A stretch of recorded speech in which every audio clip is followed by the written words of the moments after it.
Hello and welcome to Brandy's Poetry Corner. As I said yesterday, or whenever you saw my other publication, I'm convalescing, so I'm not quite at my brightest. So I thought I would read you one poem over 4 days. I'm divided up into four. This poem, I don't know, you can describe it in two entirely different ways. You could say that, yes, this is a poem about a whimsical tale of little girls and goblins. Or, if you read it in a different way or just read it a bit more deeply, it's the poem about teenage girls and addiction. It is called The Goblin Market.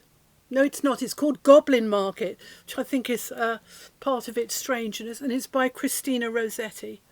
As I said, I'm going to read it in 4 parts. So this is part 1 of Goblin Market by Christina Rossetti. Morning and evening, maids heard the goblins cry, "Come buy our orchard fruit, come buy, come buy."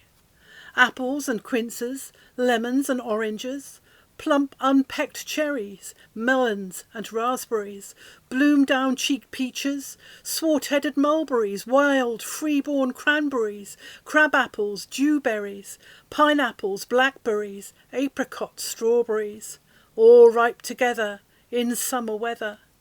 Morns that pass by, fair eves that fly, come buy, come buy. Our grapes fresh from the vine, pomegranates full and fine, dates and sharp bullaces, rare pears and greengages, damsons and bilberries, taste them and try.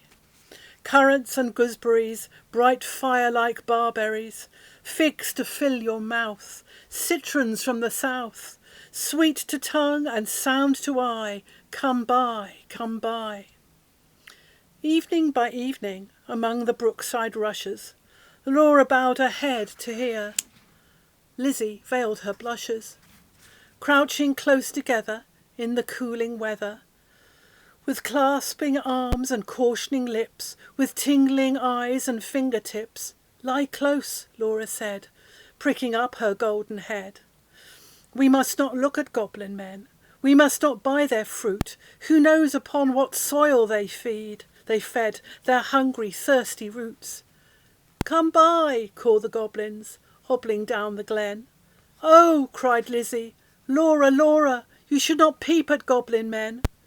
Lizzie covered up her eyes, covered close, lest they should look. Laura reared her glossy head, and whispered like the restless brook, Look, Lizzie, down the glen tramp little men. One hauls a basket, one bears a plate, one lugs a golden dish of many pounds weight. How fair the vine must grow, whose grapes are so luscious.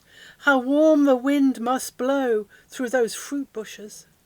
No, said Lizzie, no, no, no, their offers should not charm us, their evil gifts would harm us. She thrust a dimpled finger in each air, shut eyes and ran. Curious Laura chose to linger, wondering at each merchant man.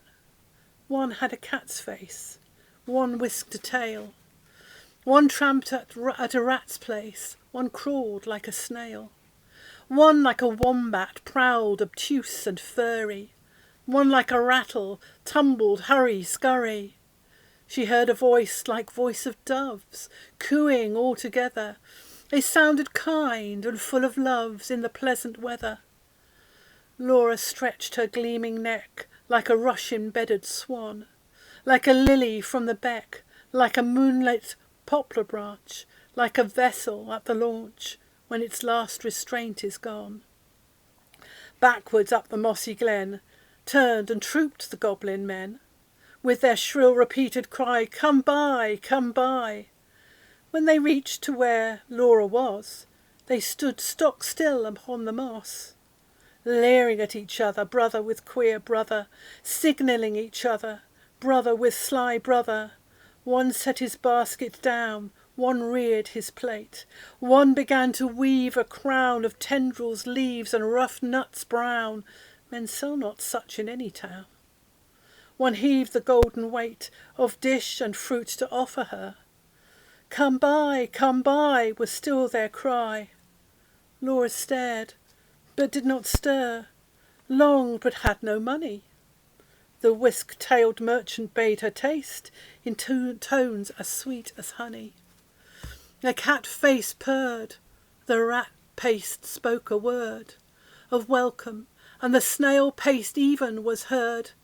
One parrot-voiced and jolly cried, "Pretty Goblin, still for pretty Polly." One whistled like a bird. So what will Laura do? Will Laura succumb to the lure of the fruit of the Goblin men? Find out next time. If you want to hear me read any other poems, Brandy Pearson, my little channel on YouTube. Thank you.